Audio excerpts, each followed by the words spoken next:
രുദ്രലക്ഷ്മിക്ക് ഒരു special hug. കാരണം രുദ്രലക്ഷ്മി അന്ന് ഡാൻസ് കളിച്ചതിനേക്കാളും ഒരു ഇമ്പാക്റ്റ് കൂടുതലായിട്ട് അഭിനയിക്കുന്ന സമയത്തുണ്ട്. അപ്പൊ എനിക്ക് തോന്നുന്നു അഭിനയത്തിൽ കുറച്ചും കൂടി ശ്രദ്ധിച്ചു കഴിഞ്ഞാൽ വേറെ ലെവലാവാൻ പറ്റും. നല്ല മിടുക്കിയായിട്ട് ചെയ്തു. Thank you. പിന്നെ ഇത് നമ്മളുടെ അമ്മയുടെ പെർഫോമൻസ്, ആ ഒരു എന്താ പറയാ, പാവം ഒരു അമ്മ, അങ്ങനെയൊക്കെ എനിക്ക് ഫീൽ ചെയ്തു. എന്നാലും നമുക്ക് ശ്വേതാജിയോട് തന്നെ ചോദിക്കാം. പറയൂ ശ്വേതാജി. വീണ്ടും ഞാൻ അവിടെ നിന്ന് തന്നെ തുടങ്ങാം. Rudralakshmi, you are fantastic. Thank you മാം.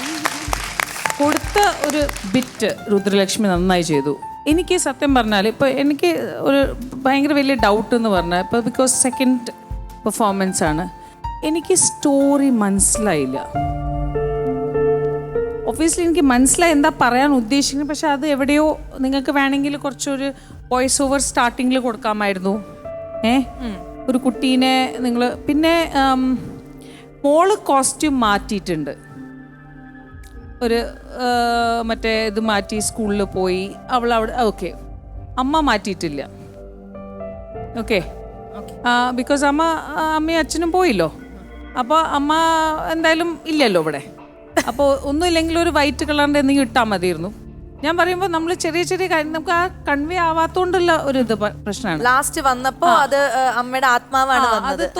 അത് നമ്മുടെ ഒരു ടൈമിന്റെ ഒരു പ്രശ്നം കൂടെ ഉണ്ടായിരുന്നു. നമുക്ക് ടൈം ചേഞ്ച് ചെയ്യാൻ മാത്രമുള്ള ഒരു ടൈം ഇല്ല. അല്ല, അവിടെയാണ് നമ്മളുടെ എന്താ പറയുക, നമ്മളൊരു റൗണ്ട് ചെയ്യുമ്പോൾ നമ്മൾ ഇതൊക്കെ നോക്കണം. അതെങ്ങനെ, അത് വേണമെങ്കിൽ മോളുടെ കുറച്ചും കൂടി പെർഫോമൻസ് കൂട്ടാമായിരുന്നു. കുറച്ചും കൂടി ഡയലോഗ്സ് കൊടുത്തിട്ട് അവിടെ അത് എന്തായാലും താഴ്ത്തിയിരിക്കുകയാണ്. ഒരു വൈറ്റ് കളറിൻ്റെ എന്തെങ്കിലും ഒരു നൈറ്റിയെങ്കിലും ഇട്ടാൽ മതിയെന്നു. ജസ്റ്റ് ആ ഒരു നമ്മൾ എപ്പോഴും ഒരു വിഷ്വൽ ട്രീറ്റാണ് ആൾക്കാർക്ക് മനസ്സിലാവുക. ആദ്യം അത് വന്നിട്ടില്ല. പിന്നെ കുറച്ചും കൂടി നിങ്ങളൊന്ന് ഒബ്വിയസ്ലി എനിക്ക് ഒരു പേരൻറ്റ് ലോസ് എന്ന് പറഞ്ഞ സാധനം കാണിക്കുമ്പോൾ ഭയങ്കര ഇമോഷണലാണ്. മനസ്സിലായില്ലെങ്കിൽ ഞാൻ പറഞ്ഞിട്ടുണ്ട്, ഞാൻ ചെറിയ ചെറിയ കാര്യത്തിന് കരയണ ഒരാളാണ്. അപ്പം ഞാനെല്ലാം നന്നായി കരഞ്ഞു. എന്തിന് കരഞ്ഞു പിന്നെ ഞാൻ എന്നോട് തന്നെ ചോദിച്ചു. അവിടെയാണ് ഞാൻ ഒന്ന് എന്താ പറയുക, പക്ഷെ ഞാൻ അതാണ്.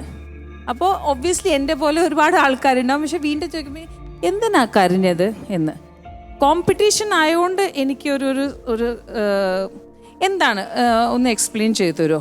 ഇത് ദുരഭിമാന കൊല എന്ന് പറയുന്ന ഒരു തീമാണ് എടുത്തിരിക്കുന്നത്.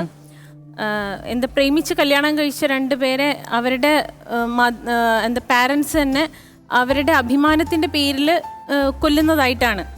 അപ്പം അവര് വളരെ സന്തോഷത്തോടു കൂടി ജീവിക്കുന്നിടത്തൊന്നും അവരുടെ അഭിമാനത്തിന്റെ പേരിൽ അവര് എന്താ മോള് സ്കൂളിൽ പോയ ഒരു സമയത്ത് അച്ഛൻ വീട്ടിലുണ്ട്, അച്ഛനും ഇവരും വീട്ടിലുണ്ടെന്ന് അറിഞ്ഞ് എന്താ കൊല ചെയ്തിട്ട് പോകുന്ന ഒരു സംഭവം. അപ്പൊ നമുക്ക് കുറച്ചുകൂടി AV യൂസ് ചെയ്യാമായിരുന്നു. അതെ, ഒരു എന്തെങ്കിലും ഒരു ന്യൂസോ എന്തെങ്കിലും, അല്ലെങ്കിൽ വോയിസ് ഓവറോ ഒരു സ്റ്റോറി ഒരു സാധാ ലാംഗ്വേജിൽ പറഞ്ഞു തന്നിട്ടുണ്ടെങ്കിൽ കുറച്ചും കൂടി നന്നായിട്ട് മനസ്സിലാക്കിയെന്നെ.